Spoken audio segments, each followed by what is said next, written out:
손바닥을 치고 즐거운 소리로 하나님께 외칠지어다. 할렐루야. 오늘도 우리 찬양을 드리면서 이렇게 손뼉 치며 춤을 추며 이렇게 찬양을 하는데요.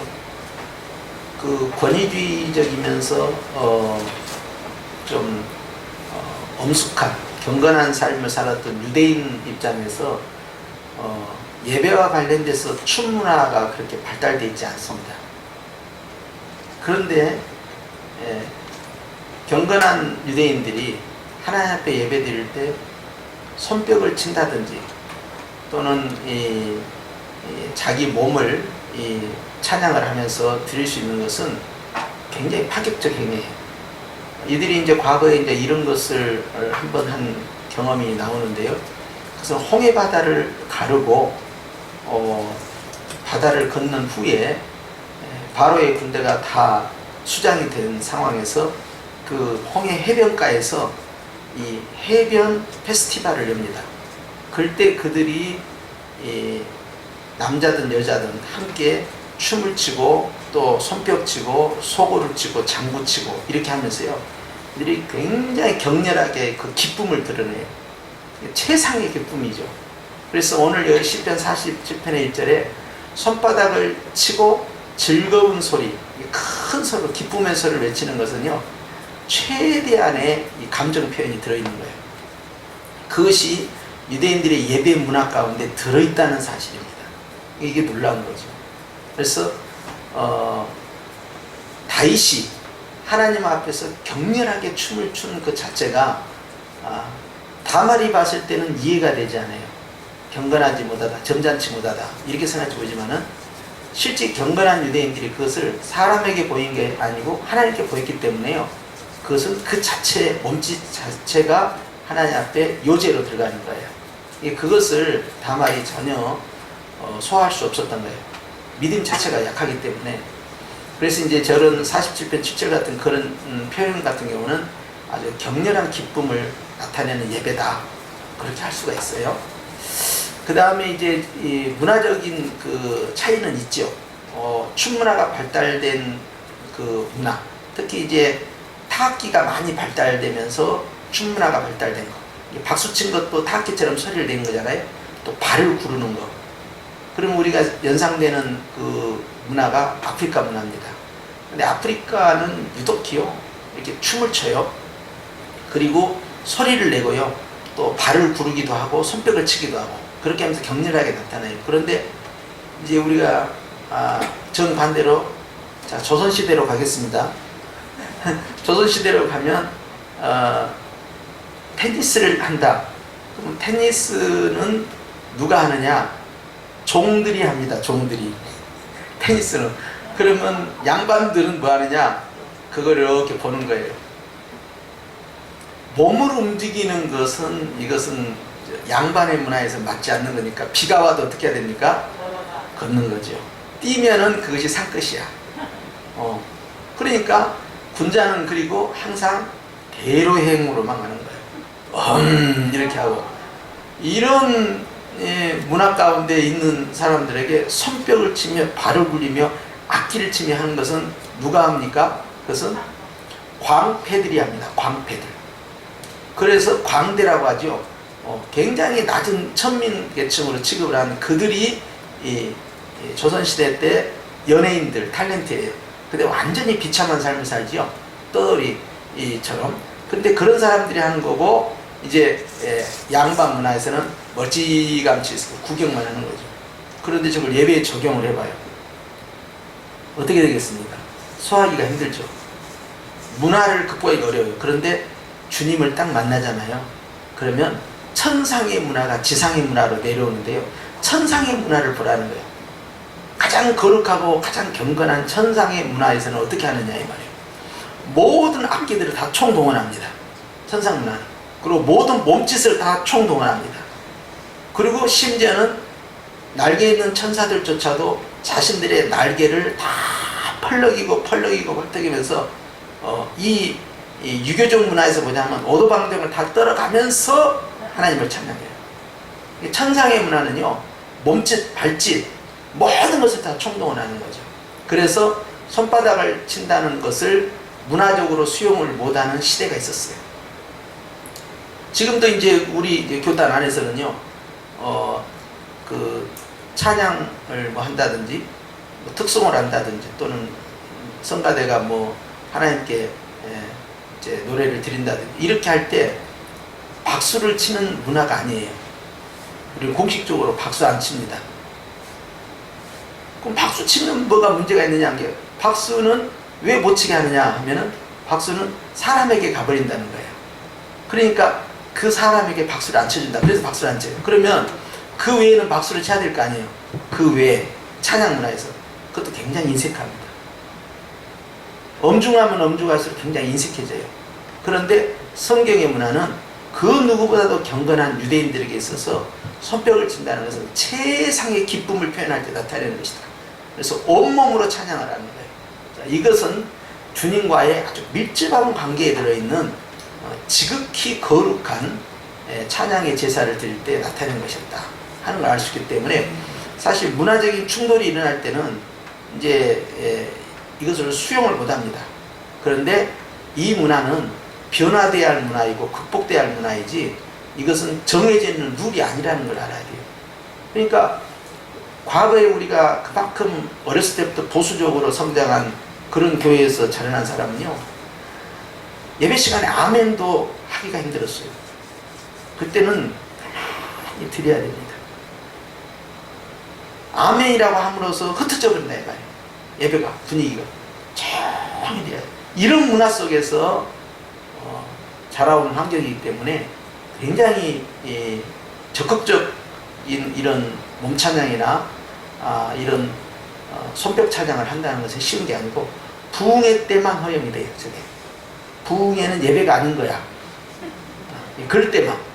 그래 나머지 부흥회를 이제 그 주일 저녁부터 안 합니다. 월요일부터 합니다. 월요일부터 시작해가지고 이제 목요일쯤, 또 어떤 데는 금요일까지 할 때도 있어요. 요즘은 그렇게 안 합니다. 수요일날 끝나요. 근데 이제 금요일까지 이렇게 가는 경우, 그럼 하룻밤이 지나면 이제 주일이 되잖아요. 토요일 지나면.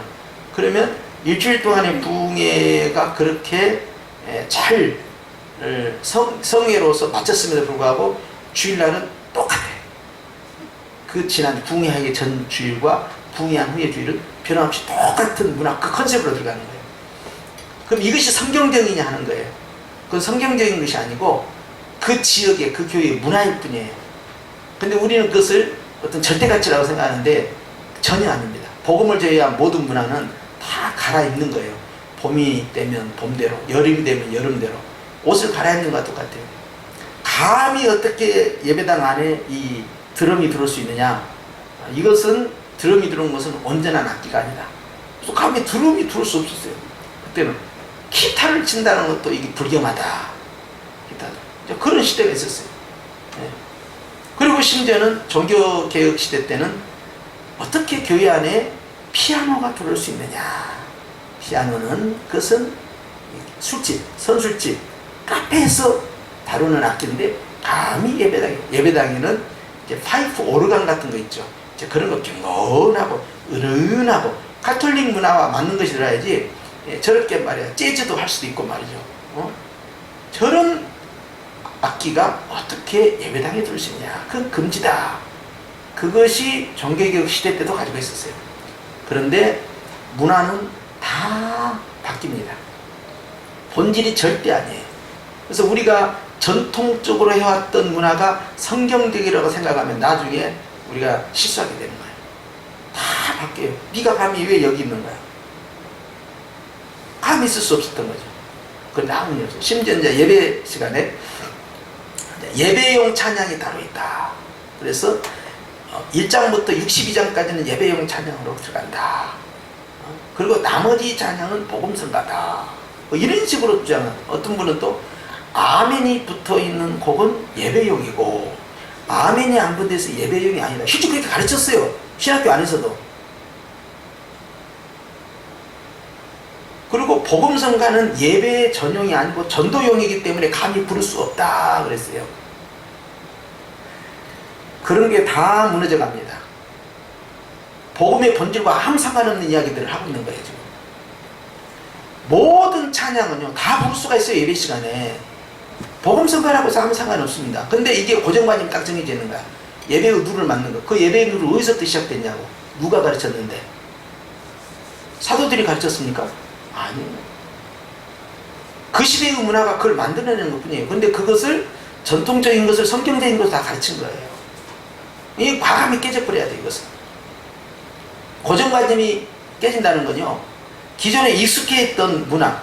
여러분 제가 오기 전에 여러분만이 드리는 예배의 문화가 있었고 여러분만이 가지고 있는 수십 년 동안의 틀이 있습니다. 제가 처음에 왔을 때 좀 어색했을 거예요. 저도 여러분이 어색합니다. 저도 막 당황한 거예요. 여러분도 좀 당황하지만 저도 당황해요. 근데 그런 것은요 아무것도 본질이 아닙니다. 다 서로 간에 아무 본질도 아닐 뿐이에요. 마찬가지예요. 제 다음에 누구 딴 사람이 왔는데 갑자기 예배 시간에 막 보험성가를 막 불러대는 거. 아니 목사님이 왜 갑자기 예배 시간에 보험성가를 부르고 설교하다가 갑자기 보험성가를 부르고 부흥회 다니는데 왜 부른가. 이상할 거 하나도 없어요. 문화는 언제든지 바뀐다는 거예요. 그러니까 그런 본질적이 않은 걸 가지고 논쟁하기 시작하면 마치 그것이 굉장한 어떤 경건한 수준의 대화인 것처럼 착각에 빠지는 거예요. 이건 다 별거 아니다. 그래서 시대가 흘러가면서 문화와 함께요 이제 우리가 새로운 옷을 계속 갈아입는데 변하지 않는 것은요 옷은 계절에 따라 바뀌어도 몸은 그대로라는 거예요. 그것이 바로 복음의 본질에 집중하는 방법이다. 그래서 전통적인 문화가 성경적이냐? 전혀 그렇지 않다. 자, 이걸 여러분 기억하셔야 되고요. 우리 특히 이 한국 사람, 다시 말씀드리면 우리 조선 사람들은 손바닥을 치고 즐거운 소리로 하나님께 외친다. 이거하고 거리가 좀 있어요. 그런데 그것조차도 내려놔야 돼요. 그것도 별거 아닙니다. 그 이상도 할 수 있어요. 제가 생각하는 성경적인 문화는 뭐냐? 전통적 문화는 아니지만 성경적 문화는 뭐냐? 그것은 찬양을 할 때는 오늘 우리 조건사님이 그렇게 말씀하셨는데 다 일어나야 돼요. 여러분 내국가 앉아서 불러요? 서서 불러요? 왜 서서 불러야 되는데? 서서 불러라는 그 이유가 있는 거예요. 그건 뭐예요? 그 부르는 노래에 대한 국가를 향해서 부른 거잖아요. 민족을 찬 그것은 존경심이고요. 그 애국심을 끌어올리는 거예요. 나의 최대한의 경외심을 드러내는 겁니다. 마찬가지예요. 하나님 앞에 찬양할 때 일어서는 것은요 애국가보다 1000배 만배 더 중요하지 않습니까? 다 일어나야 되는 거예요. 근데 이 문화가 교회 안에 익숙하냐? 익숙하지 않아요. 전혀. 그런데 오히려 문화적이면서 성경적인 것을 찾는다 그런다면 찬양 시간에 다 일어서야 됩니다. 우리는요 우리가 가지고 있는 현재의 이 모습이요 이것이 지극히 최상의 성경적 문화라고 생각하면 안 된다는 거예요. 아무것도 아니에요. 이거 우리가 지금 11시에 시작해서 12시 끝나잖아요. 그런데 외국의 어떤 나라를 가면요 아침부터 시작해가지고 예배가 저녁에 끝나요. 축도를 저녁에 해요. 그럼 뭐하냐? 예배를 어떤 교회는 그냥 한다는 거야. 예배를 드려. 찬양을 계속해요. 그리고 설교를 하는데 설교가 1시간도 되고 2시간도 되고 3시간도 되고 잠깐 쉬었다가 식사하고 다시 하겠습니다. 그리고 나서 또 4시간도 하고 5시간도 해. 그리고 또 찬양을 해. 또 기도를 해. 그리고 오후 늦게 돼가지고 축도를 해. 그런 게도 있고 이것이 하나도 이상한 게 아니에요. 그냥 그것은 우리가 얼마든지 늘리기도 하고 줄일 수도 있는. 근데 우리 고정관념이 뭐냐면 11시에 시작하면 몇 시에 끝나야 돼요? 12시. 왜 그래야 되는데? 결혼식장 말라고. 점심 문제가 아니에요. 우리가 평일날 직장인이 아닌 이상은 반드시 12시에 식사 안 합니다. 저는 하루에 2끼 먹어요. 아침 겸 점심, 점심 겸 저녁이에요. 그러면 반드시 12시에 식사하지 않습니다. 12시 반에 하면 안 되나요? 어떤 데 가면요 여러분 병원 다녀보십시오. 점심시간이 몇 시인지 아세요? 전부 1시입니다. 1시. 1시부터 2시까지 기다리고 앉아 있어야 돼요. 언제 끝나요? 2시에요. 2시에요. 근데 우리는 반드시 몇 시에 끝나야 돼요? 12시면 끝나야 돼요. 12시 10분만 끝난 것도 지금 이것도 오버가 된 거예요. 그래야 된다는 고정관념이 딱 틀어봐. 왜 1시간짜리 예배를 드리는 것이 성경적이고 그것이 바람직한 예배 모범이라고 왜 생각하냐고. 그런 이야기는 있을 수가 없는 거예요. 그러니까 여러분이 그런 문화로부터 자유로워야 돼요. 근데 틀에 착착 맨단 말이에요. 전통적인 것이, 전통적 문화가 성경적 문화인 걸로 아주 고정 틀을 딱 만드는, 아무것도 아니에요. 저보다 더 리버럴한 사람이 나중에 오면 어떻게 하려합니까? 굉장히 리버럴해요. 마음껏 찬양하고 마음껏 기도하고 주일날 11시에 마음껏 설교하고, 이건 뭐 부흥인지 뭔지 알 수가 없게끔 막 만들어. 주일날 어떻게 할 거예요? 우리가 아는 어떤 교회는요, 처음부터 끝날 때까지 예수님의 십자가 피만 해요. 십자가 피. 그런데 시간을 제한시키지 않고 늘려버린다. 거기는 그런갑다 그런 거예요, 그냥. 근데 우리는 익숙하지 않죠, 그 문화에. 그래서 우리가 기존에 가지고 있는 그런 본질적이 아닌 것에 대해서 여러분 트러블을 일으키면 안 됩니다. 그것은 교회가 가장 중요하게 본질적으로 여기는 것이 예수님이고 성령님의 이끄심이라는 걸 아셔야 돼요. 그래서 성령님께서 끌고 가잖아요. 그러면 예배는 계속 진행되는 거예요. 성령 인도자와 회중들 간에 성령의 인도하심이 있으면 계속해서 찬양은 진행될 수 있는 것이고, 찬양을 왜 1절부터 4절까지 한 번 부릅니까? 아니죠. 1절부터 4절까지 10번도 부를 수 있고 20번도 부를 수 있는 거예요. 하나도 안 이상한 거예요. 그게 마음껏 찬양하는 거예요. 기도도 마찬가지예요. 3분 기도가 어디 있습니까? 30분 기도 할 수 있는 거죠. 이게 자유함이 제한되다 보면 스스로 그것을 문화적 갈등으로 유발시켜요. 그러니까 안 맞는 거예요. 그래서 우리가 기존의 한국교회가 하고 있는 11시부터 12시까지 이 문화가 언제까지 갈 것 같습니까? 이 문화가 언제부터 생겼어요? 그 1부, 2부, 3부, 4부 이거 언제부터 생겼는데? 이거 생긴 지 얼마 안 돼요. 이거 저녁 예배 없애고 오후 예배 간 거 언제부터 생겼어요? 생긴 지 이거 얼마 안 돼요. 다 사람의 편리에 따라 만든 거예요. 네. 주일날 근무한 사람들을 위해서 일부 예배 만들어 볼까 해서 시작한 거잖아. 안 그래요? 금요일날 놀면 뭐하나, 수요 예배 드렸지만 주일까지 3일이나 또 공백이 비었으니까 중간에 깨야지. 주의 고난이 잘 됐다 금요일 밤. 그래서 금요 기대를 한 거예요. 그거에서 그 교회가 붕하니까 이거 괜찮네. 그래서 확 번진 거예요. 한국을 대표하는 북한에서 내려온 교회가 일부 예배를 직장인들을 위해서 시작한다고 하니까 작은 교회가 했으면은 유행이 안 됐을 건데, 하필이면 그 당시에 가장 큰 교회가, 유명한 교회가 그 일을 하니까 또 확 번진 거야. 그렇게 된 거예요. 저녁 예배를 안 하고 잘 나가던 교회 하나가 야 오후 예배 해야겠다. 그리고 원거리 지역교회가 아니거든. 이제는 어떻게 됐어요? 이제 근거리 교회가 아니고 원거리 교회가 된 거야. 그래서 다 차로 실어 나오고 자기 지역을 벗어나는 거예요. 그리고 수천 명 수만 명이 모여요. 그러니까 편리성에 따라서 저녁 예배 대신 오후 예배 드린 거예요. 근데 그 교회가 계속 성장하고 부흥해. 야 이거 꾸려 수리하겠다 써버린 거예요. 그리고 저녁 예배 없앤 거예요. 그리고 성도들이 보니까 야 이왕 되는 김에 점심 먹고 나서 잠시 쉬었다가 예배 드리고 가니까 저녁에 오는 것보다 훨씬 편리하네. 이것이 좋네. 멀리 사는 사람도 좋겠다. 서로 합의하에 한 거예요. 그것이 무슨 성경적이고 전통적인 겁니까? 오히려 전통적인 것은 밤 예배 드리는 전통적인 것이지.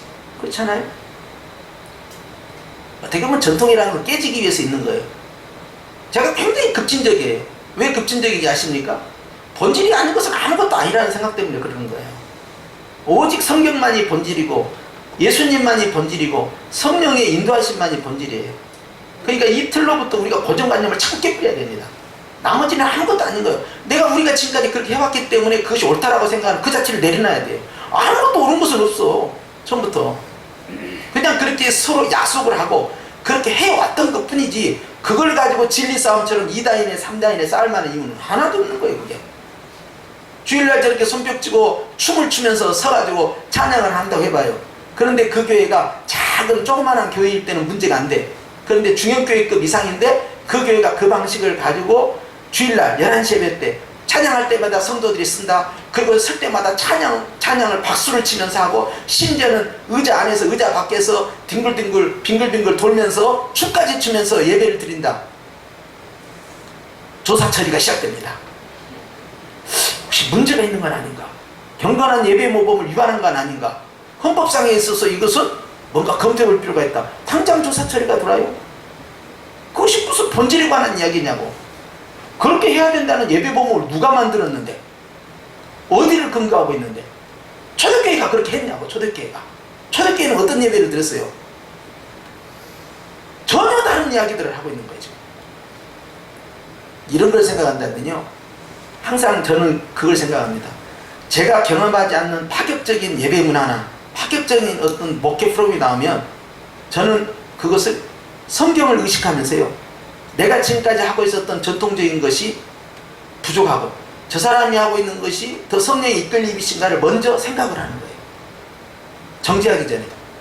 그러니까 항상 교회는 오픈된 교회가 좋아요. 문화적으로 오픈되어 있어야 돼요. 제한시키면 안 된다. 그렇지만 이것은 수용하기 어렵더라고. 내가 미국에 새들백 교회를 갔어요. 닉 워렐이라는 목사가 있는 곳인데, 아니 갔는데 극장식으로 돼 있어요. 엄청나게 커. 본당이 허글판에다 세워놨어. 그런데 설교자가 이제 올라오는데 반바지에 슬리퍼 신고 올라온 거야.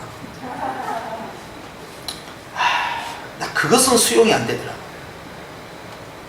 그럼 목사님 그 반바지 입고 슬리퍼 신는 것이 그것이 비성경적입니까 어찌입니까? 그렇게 따질 수 있잖아요.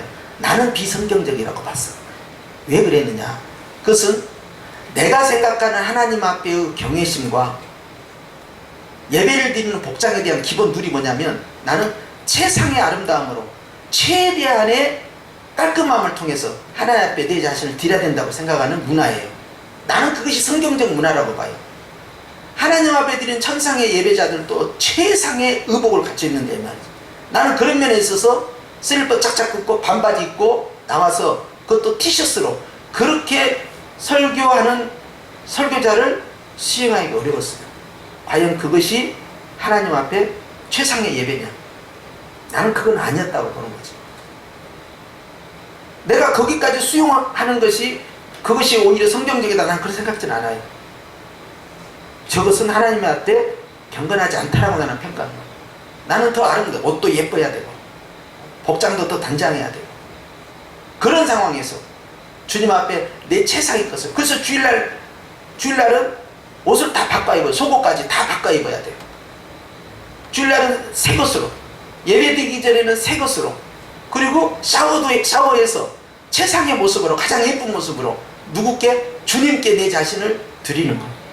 내가 생각하는 성경적 예배 문화의 나의 자세다 이 말이에요. 의복 문화는. 그런데 그것은 받아들여졌다. 그래서 내가 정말 시험 들었어. 그걸 보면서 저건 아닌 것 같다. 아무리 문화적 벽을 깬다고 해도 저게 어떻게 하나님 앞에서 최상의 모습이겠느냐. 그 외에 이제 우리가 드리는 예배와 전혀 다른 문화의 형태로 예배를 드리고 있더라고. 그것은 뭐 본질은 아니니까 그렇게 할 수 있다. 그런데 적어도 강단에 올라간 사람의 저 자세는 절대 아니다. 난 그랬어. 자, 여러분, 우리는요, 시편 47편 1절을 뛰어넘을 수 있는 문화적인 오픈마인드가 돼 있느냐? 이건 쉽지가 않습니다. 전통적인 교회일수록, 권위적인 교회일수록 안 됩니다. 오늘 기도자가 40년 된 우리 교회라고 했는데요, 만약에 40년 되지 않고 120년 된 교회들이 있습니다. 실제 있어요. 100년 이상 된 120년 교회. 거기는 굉장히 전통적입니다. 예배 자체도 굉장히 보수적이에요. 그러면 이 문화가 전혀 접촉이 안 되는 거예요. 꼭 전통적이고 보수적인 것을 파괴해야 된다는 건 아니지만, 그 문화와 다른 예배의 문화를 정죄하는 일에 그 예배의 보수적인 예배가 기준적으로 사용돼서는 안 된다는 거예요. 그건 절대 성경적인 문화라고 단정할 수 없기 때문에 그래요. 그러니까 얼마든지 깨져야 된다는 거예요. 그런 면에 있어서. 그래서 여러분들이 다음 세대, 앞으로 우리 다음 세대 말이죠. 우리 자식들 세대가 주류 세력으로 예배 문화를 이끌어 갈 때는요, 우리가 그럴 때는 다 이제 70, 80대 노인이 될 거 아닙니까? 그럴 때는요, 우리가 전통적으로 드렸던 예배보다 더 자유롭고 더 파격적이고 더 과격한 예배가 등장할 수 있어요. 그리고 이런 의자 문화도 이제 사라진다 이 말이에요. 지금 새로 예배당 세운 교회들 가운데요, 이 장의자 이 구조로 설치하는 교회가 별로 많지 않습니다. 이제는 이 극장식으로 바뀌든지 개인 의자로 바뀌든지 다 바뀌어가고 있어요. 디자인도 완전히 달라지고 직사각형도 아닙니다. 타원형으로 돌려보든지 원통형으로 돌려버려요. 문화 자체가. 심지어는 성가대도 없어버리고요. 이자석 자체가 없고요. 다 개방한다 이 말이에요. 장문석 없어진 데는 진즉 나타났고, 이 문화가 다 이제 깨져가는 거예요. 기존에 했던 것이. 그러면 그때 가서 우리는 와, 세상 많이 변했구나, 우리가 놀리겠죠. 그런데 성경에서는 벌써 수천 년 전 아닙니까? 저 때가 다윗 시대만 해도 3000년 전. 정말 고구려 백제 신라보다 더 오래된 옛날 과거의 그 문화에서도요, 하나님 앞에서 어떤 예배의 문화였냐 이 말이에요. 철저히 자기 자신 하나님께 헌신하는 몸짓, 손짓, 발짓 다 동원됐다는 사실입니다. 놀라운 일이죠 이게. 누구 때문에? 하나님 때문에 그랬다. 자신이 망개지고 무너지는 것에 대해서 저는 부끄러우지 않았는데, 다 말은 부끄러운 거예요. 점잖지보다 다 말이야. 바지 내려갔잖아. 아니 그럼 허리띠를 좀 제대로 해주던가, 가죽끈으로 해서 좀 제대로 해줬으면 남편 바지가 안 내려갔을 거 아니야. 그래가지고 부부관계까지 깨져버리고 완전히 그때 이제 별거가 된 거예요. 이런 걸 생각했죠. 그래서 우리는 이런 것에 대해서 굉장히 이 성경적 가르침 앞에서요, 우리가 어느 정도까지 더 많이 오픈이 돼야 된다 생각해야 된다 하는 말씀입니다. 그 다음 시편 81편 2절, 그 다음 시작. 씨를 읊으며 소고를 치고 아름다운 수금에 비파를 아우르자. 우리 지금 현재 성경에 있는 시편 그 자체가 하나의 기도문이면서 그게 노래입니다.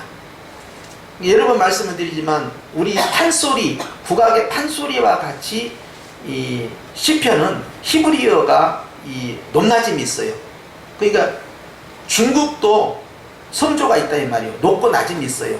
장음이 있고요. 그런 것처럼 시편도 그럽니다. 시편 찬양도 있어요. 어떤 학자가 시편 찬양을 저에게 선물했어요. 제가 그걸 가지고 있거든요. 그래서 이제 또 어떤 교회는요, 내가 한번 참석해 봤더니 정말로 시편 찬양만 하더라고. 우리가 가지고 있는 찬송가하고 전혀 다른 찬송가야. 그분들은 그것이 성경적이라고 확신하고 시편으로만 찬양을 하는 거예요. 그거는 시편에 이제 딱 포커스를 맞춰놨죠. 근데 일반 교회에서는 훨씬 더 넓어요. 복음성가까지 다 끌어들여놔요. 그래서 찬송가 안에 평을 있고, 지금 새로 나온 우리 새 찬송가 안에는요, 뒷부분 600몇 장으로 가잖아요. 그럼 옛날에 우리가 복음성가라고 했던 부분들이 많이 들어있습니다. 그 안에. 그럼 그 복음성가는 되고 저 복음성가는 안 되고, 정말 이것은 유치한 문화전쟁이야. 그럴 필요 없다는 거예요. 이게 하나님을 찬양하는 것은 얼마든지 예배에 동원될 수가 있다, 그걸 생각해요. 그 다음에 소고치는 것, 이건 타악기입니다. 아름다운 수금으로 비파를 아울지다. 현악기든 타악기든 관현악 어떤 것든 오케스트라를 다 동원해서 하나님을 찬양하는 거예요. 그러니까 아무 상관이 없는 거예요. 시편 100편 4절 시작. 감사함으로 그의 문에 들어가며 찬송함으로 그의 궁전에 들어가서 그에게 감사하며 그의 이름을 송축할지어다 그랬어요. 하나님의 문에 들어갈 때 이제 그 기본 마음의 자세인데요, 어떻게 들어가느냐? 감사합니다. 문에 들어간다는 것은요, 제사를 드리기 위해서 들어가는 것이잖아요. 그렇기 때문에 감사함의 문이에요. 그 다음에는 뭐예요? 찬송인데, 이 말은 다른 말 바꾸면 기쁨이에요. 찬송함에, 즉 기쁨으로 들어가는 거예요. 그의 궁전은 역시 성전을 의미하는 겁니다. 그래서 주님 앞에 들어가는 성도들의 자세는 어떻게 되냐? 성전에 들어올 때 물론 때로는 우리가 회개할 때는 애통하는 마음도 있어야 되고, 또 슬픈 일을 만났을 때는 정말 슬픈 마음도 있겠죠. 그런데 기본적인 예배의 컨셉이 있어요. 그것은 하나님 앞에 나갈 때 기본 컨셉은 애통함이나 슬피 우는 컨셉이 아니고요, 항상 감사와 기쁨의 찬양으로 나가는 거예요. 이것이 바로 예배 문화입니다. 그리고 그에게 감사하며 그의 이름을 송축도 높이는 거예요. 이게 찬양과 같아요. 그래서 하나님을 기뻐하는 것이다 하는 것이. 그래서 이제 이건 시편에 나타난 대표적인 예배의 우리 마인드, 우리의 컨셉이다 하는 걸 말씀드리고요. 그 다음 134편 2절 시작. 성소를 향하여 너희 손을 들고 여호와를 송축하라 그랬습니다. 저녁에 제사 드리는 자들이 있거든요. 소제를 드리는 자들은 손을 들고 드리는 제사와 같이 하나님을 찬양하려 했는데, 이건 뭐가 되냐면요, 손을 드는 것은 거수입니다. 거수. 그런데 이스라엘 백성들, 유대인들이 드리는 중요한 제사 방식 가운데 하나가 요제와 거제가 있어요. 요제는 흔들어대는 것이고요. 춤추는 거죠. 재물 자체를 흔들어대는 거예요. 그리고 거제는요, 높이 들어 올려서 들어 받치는 겁니다. 그래서 그 거제가 거수가 되는 거예요. 그러니까 두 손 들고 기도하는 것, 두 손 들고 찬양하는 것은요, 지극히 거룩한 기도로 들어가는 건데, 요제나 거제가 다 지극히 거룩해요. 그런데 거제로 드리는 이런 제사 문화와 바로 연결해서 거수 기도가 나오고, 사도 바울은 너희 남자들아 마음의 분노를 그치고 왕과 방백들을 위하여, 즉 나라와 민족을 위하여 두 손을 들고 하나님 앞에 기도하라 그랬어요. 거수 기도를 하라는 이야기였어요. 그러니까 우리가 두 손 들고 기도할 때, 물론 이제 팔이 아프신 분들 50견 있고 막 그런 분들은 힘들겠지만, 그러나 두 손을 드는 것은 마음의 손을 들어 올리는 겁니다. 즉 주님 나를 받아 주시옵소서, 내 기도를 받으시옵소서 라고 주님께 드려요. 그럼 주님이 저기서 마치 손으로 이렇게 받으시는 것처럼 내가 귀한 선물을 주여 여기 있사옵나이다 하고 이게 드리는 거예요. 지금 그래서 두 손을 드는 거예요. 이게 거수야. 이걸 갖고 흔들어보면 이게 몸찬양이 돼버린 거예요. 그럼 이건 요제가 돼버린 거야. 예. 그런데 거수 기도를 이렇게 드린다는 거, 하나님 앞에 이 나의 기도와 나의 예배와 나의 찬양을 받으소서라고 두 손 들고 하는 찬양과 기도와 그 예배는 지극히 거룩한즉 이것은 하나님이 받으신 향기로운 제물이다. 그러니까 손을 들으란 말이에요. 들지 말라는 얘기예요. 들으란 제가 아무 말 안 해도 찬양할 땐 손이 올라가고 기도할 땐 손이 올라가는 거야. 그냥 우리 다 같이 두 손 들고 주여 일창하고 기도합시다 이렇게 안 해도 알아서 두 손이 올라가는 거예요. 그런 것은 나의 무엇을 받으시는 거예요? 내 기도를 받으시고 내 마음을 받으시고 내 예배를 받으옵소서, 내 찬양을 받으, 내 마음의 소원을 주여 받아주시옵소서 하고 올리는 거예요. 올려가서 안 올려가서요? 알아서들 올려요. 찬양을 하면서 우리 안내하신 분들은 보면은 막 이렇게 춤을 추더라고. 앞에서 문상 집사님이 하면은 아이 좋은 거야 그게. 다른 분들은 이제 회중들은 앉아있지만 안내인들은 서 있잖아요. 서서 찬양하고 서서 몸을 흔들고 서서 두 손을 들고, 이게 좋은 문화예요 이게. 예. 근데 예배 시간에 이제 대표기도 끝나고 나서 찬양을 부르는데 갑자기 말도 안 했는데 다 일어나고 막 춤을 추고 전부 회중석에서 올라가고 막 차고 그러면은 이제 뉴스에 나와. 주진만 목사 심우하는 아홉개 교회 성도들 파격적 이상한 예배를 드리는데 신학적으로 문제가 없나, 이렇게 제목을 붙여가지고 이제 이게 신문에 나올 이야기. 그렇게 말하는 네가 잘못된 거야.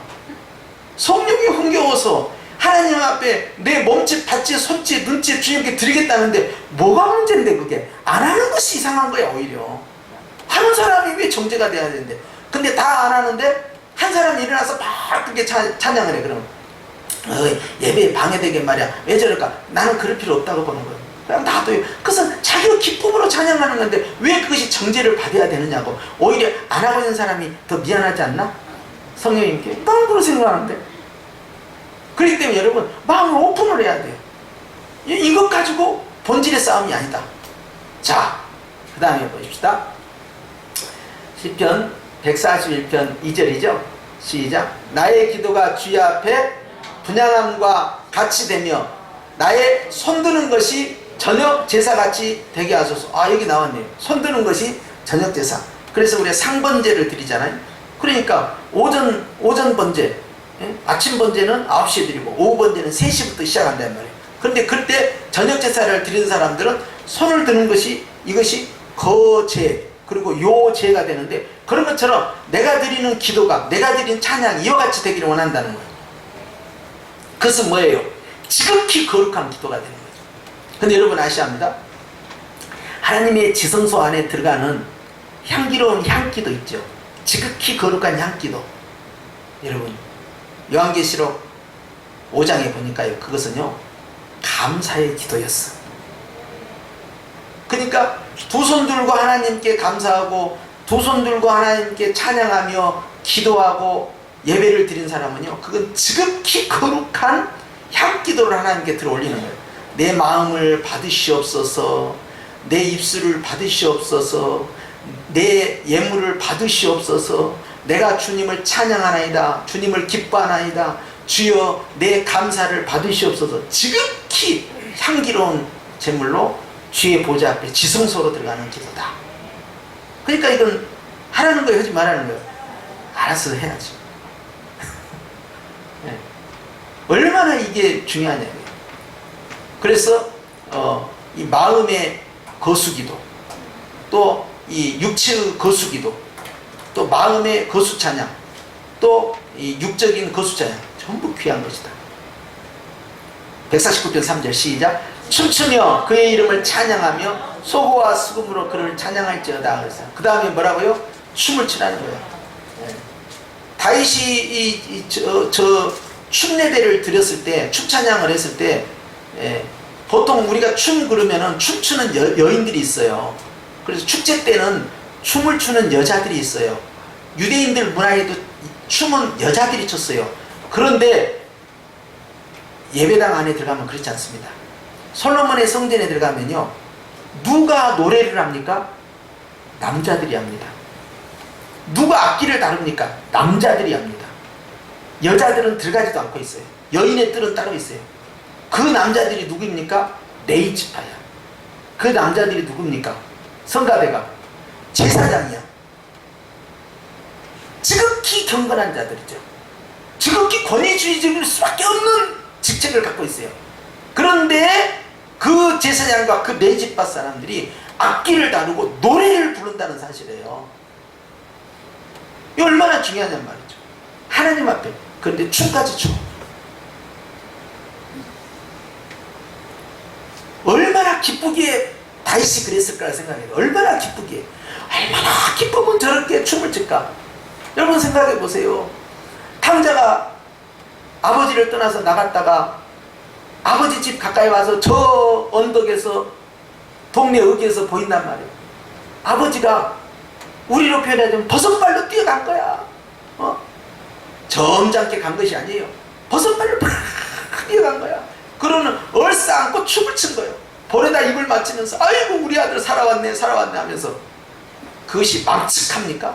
하나도 망측. 살아있는 자가 생명을 유지하고 아버지 눈앞에 나타났다는 사실 앞에서 그 기쁨을 그렇게 표현한 거예요. 우리는 하나님 앞에 예배드릴 때 그 이상의 기쁨, 나 살아났구나, 나 살아났구나, 주님이 나를 살렸구나, 덩실덩실 구원의 기쁨 가운데서 십자가의 그 은혜 앞에서 춤추는 그 문화가 이상할 이유가 하나도 없는 거예요. 그러니까 춤을 추는 것이 당연한 것이지. 이게 오히려 우리 한국 교회가요, 예배 시간에 춤을 추지 않고 앉아서 찬양하는 것, 그것이 이상하면 이상하지, 서서 찬양하고 어떤 사람이 다 앉아있는데 혼자 벌떡 일어나서 춤을 춘다든지, 찬양대가 여기서 지금 찬양을 하고 있는데 회중석에 있는 성도가 막 손을 대면서 마음으로 같이 따라서 부르고 그냥 손을 하면서 주님 앞에 그 감정 표현한다든지, 그것은 그 사람이 이런 사람이 아닙니다. 감정에 정서적으로 문제 있는 사람이 아니라 지극히 정상적인 사람이야. 그걸 이상하게 보서는 안 된다는 것이죠. 그래서 그의 이름을 찬양하며 소고와 수금으로 악기까지 다 동원해서 오케스트라로 주님을 찬양하라, 이렇게 나오는 거예요. 넘어갑시다. 자, 큰 소리를 읽읍시다. 시작. 소고치며 춤추어 찬양하며 현악과 퉁소로 찬양할지어다. 다시 반복됐죠? 시편 50편에 특히 시편 50편이요 저 내용들이 많이 있어요. 자, 5절 봅시다. 5절 시작. 큰 소리 나는 재금으로 찬양하며 높은 소리 나는 재금으로 찬양할지어다.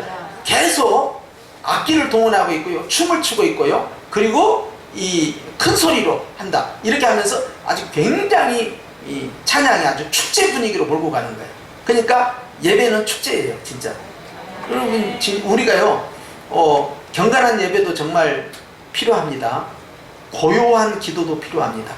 그런데 춤추는 예배, 기쁨의 예배, 축제의 예배 정말 중요합니다. 추수감사절 때만 그냥 특별 프로그램 짜가지고 막 하고 그런 게 아니라 우리가 매주 예배마다요 정말 성령 안에 사로잡히게 되면요 늘 이렇게 감사와 기쁨 가운데서 정말 내 영혼이 춤추며 나아가는 예배 문화, 아주 열정적이면서 하나님 앞에 최상의 예배, 극상품을 드리는 그런 내 온 영혼과 온 마음을 총동원하는 그런 예배, 그런 예배는요 하나님이 기뻐 받으신 거죠.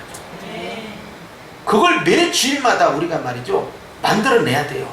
왜냐하면 우리가 예배자니까. 그러면요 교회는 부흥하게 돼 있어요. 그런 교회는 하나님이 양들을 갖다 앉혀놔버려요. 똑같은 A식당도 100반, B식당도 100반, C식당도 100반, 100반인데 차이점이 전혀 없어. 그러면 손님은요 반찬이 다 똑같고 메뉴가 같고 말이죠 맛이 같으면요 에어컨 빵빵하고 인테리어 잘 돼 있는 데로 들어가요. 그렇죠? 근데 어떤 데는 네 번째 식당은 인테리어가 꽝이야. 이건 그냥 집을 개조해서 만든 식당이야. 그리고 에어컨도 정말 선풍기 돌리고 더워 죽겠어. 그런데 맛은 기가 막히게 좋아. 이런 맛이 어디서 이런 맛이 나올까? 그리고 MSG 쓰지 않고 말이죠 그 주방장의 실력이 정말 보통 요리사의 실력이 아니야. 거기다 하나 더 물어. 가격도 더 싸. 그 집은 가봤어요 안 가봤어요? 이거 더워 땀나네. 이 집은 다 좋은데 말이야. 에어컨만 있으면 진짜 좋겠는데 말이야. 그래도 그 집 가요 안 가요? 그래도 진짜 맛있네 이 집은 진짜. 그리고 음식 만드는 것이 온갖 정성이 다 들어가. 그냥 대충 그냥 인스턴트처럼 만든 게 아니야. 그냥 굉장히 오래된 시간 동안 정성을 들여서 맛도 좋아. 기가 막혀. 이런 맛이 없어. 근데 가격도 더 싸. 그렇겠죠? 인테리어로 승부한 거 아니에요. 이거 다 뜯어갖고 새로 오면 이거 한 3, 4억 드는데 한번 해보실래요? 그걸로 승부하려니까? 아니면 예배당을 이걸 다 무너뜨리고 지하 한 3층, 지상 한 10층 약 올려가지고 아주 바지게 한번 해갖고 그렇게 한번 부흥해보려니까? 그런 시대는 다 지나갔어 이제. 여러분 그걸로 승부를 내려면 안 돼요. 그러나 우리는요 저비용 고효율로 할 수 있는 방법이 있습니다. 내가 전도의 편지가 되면 돼요. 언제? 나가서 올 것도 없어. 예배 시간에 내가 드리는 그 예배의 문화로 얼마든지 우리는 전도의 편지가 될 수 있어요. 그러니까 그 교회 갔더니 그 교회 성도들이 예배 드리는 자세, 기도하는 자세, 찬양하는 자세, 하나님의 말씀을 경청하고 그것을 마음속에 적용하는 자세, 그런 것이요 새가족들이 들어왔을 때 그걸 확 느끼잖아요. 게임 끝난 거야 벌써. 안 그러면요 전도팀이 아무리 대단하다요 정착 안 되고 또 나가고 또 나가고 그렇게 돼버려요. 그런데 이 교회는 나갈 수 없는 매력이 있어. 이거 인테리어도 진짜 꽝이고 정말 너무 오래됐고 말이야. 허술하고 말이야. 시스템도 정말 뭐가 없어. 체계적이지 않은 것 같아. 뭔가. 그런데 이 교회는 다른 교회가 갖지 못한 기가 막힌 매력들이 있어. 그 예배 자체가 완전히 감동적이고 살아있어. 근데 목사님의 설교가 그렇게 잘하는 것 같지는 않아. 그런데 성도들이 너무 은혜를 받는다는 거야. 나만 은혜를 못 받아. 그러니까 내가 이상한 것 같아서 그 다음 주에 또 와왔더니 또 성도들은 다 은혜 받는데 나는 은혜를 못 받아. 이상하네. 내가 문제인가 저들이 문제인가. 와서 또 들었어. 목사님의 설교는 원고 설교야. 정말 심심하고 예화도 없어. 그런데 성도들을 계속해서 그냥 좋아서 죽는 거야. 도대체 무엇이 문제인 거야. 내가 한 달만 더 다니겠다. 그래가지고 평생 다니는 거야.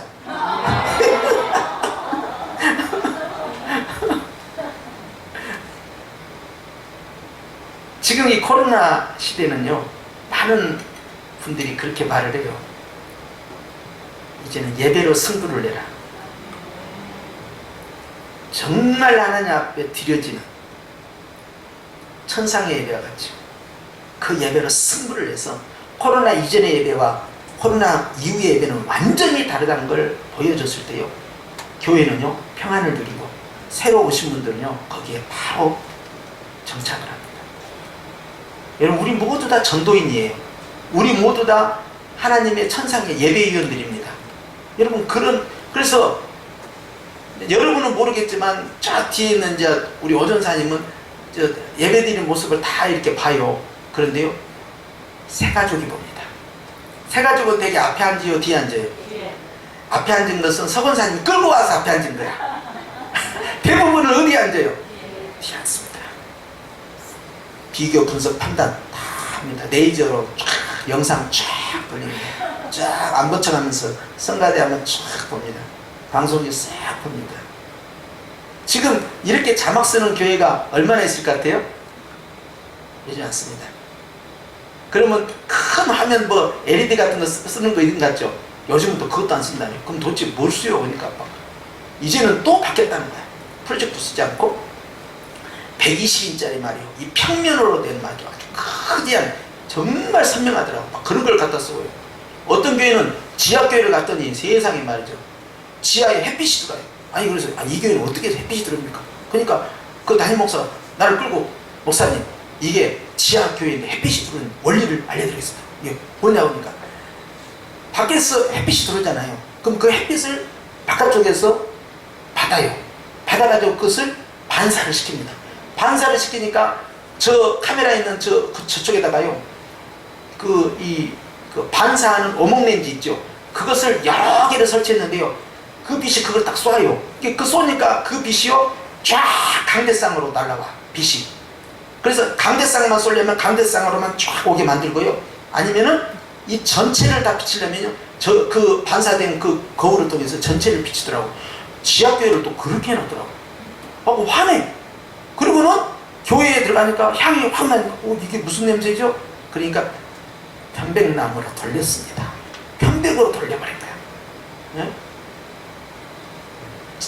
최선을 다해서 리모델링을 했더라고. 정말 돈을 많이 들였더라고. 그리고 홈피를 딱 기재가면서 정말 이걸 어떻게 하고 궁리를 하면서 최상의 것을 보였다는 거예요. 정성이거든요, 그게. 그런데요, 우리 같은 경우는 어떻습니까? 하나님 앞에서 예배 드릴 때 우리가 지금 이 모습 이대로로도 아주 최상의 극상의 예배를 드릴 수 있는 비법이 딱 하나라니까요. 바로 내 자신이 어떻게 예배에 임하느냐에 모든 승부가 결정납니다. 그래서 우리는 어느 정도까지 감동을, 하나님은 여러분이 드린 예배 다 받으십니다. 감동 받으십니다. 새 가족은 안 받습니다. 그러면 누구까지 감동을 줘야 돼요? 하나님은 받으신다니까요. 아이고, 그래 내가 네 찬양 듣는다. 왜 그런지 아세요? 사랑하십니다. 아니 유치원 다니는 손녀가 뭐 박자도 틀려가면서 막 찬양하면 잘했다고요? 못했다고요? 아니 박자 틀리는 게 잘해, 무조건 잘했다는 거예요. 왜 그래요? 사랑하니까 그래. 다 이뻐 보인 거예요. 그런데 누가 감동을 받아야 되느냐? 물론 하나님 받으셔야 되지만 저 뒤에 앉아있는 새 가족, 어떤 새 가족? 저 뒤에 앉아있는 새 가족이 뒤에서 쫙 훑어보면서 이거 찬양이 다르네, 기도가 다르네. 이 교회는 예배드리는 사람들의 자세가 다르네. 좀 눈 좀 살아있는 것 봐. 저 설교가 별로 은혜가 아니고 그냥 원고 설교로 하는데 왜 이렇게 저렇게 막 좋아하고 막 흥분하고 있고 말이죠. 아멘을 저렇게 하고 우리 저렇게 깊이 빠지지? 내가 문제인가 이상하네. 내가 한 달만 더 다녀봐야겠다. 여기 뭐가 있는 것 같아. 누가 할 수 있어요? 우리가 할 수 있는 거예요. 할렐루야. 그래서 시편 150편에 있는 말씀처럼 정말 하나님 앞에서 모든 악기를 동원하고 모든 몸짓을 다 동원하고 주님 앞에 드릴 수 있는 최상의 극상품의 예배를 드릴 수 있는 그러한 교회, 그 교회가 바로 어느 교회? 할렐루야.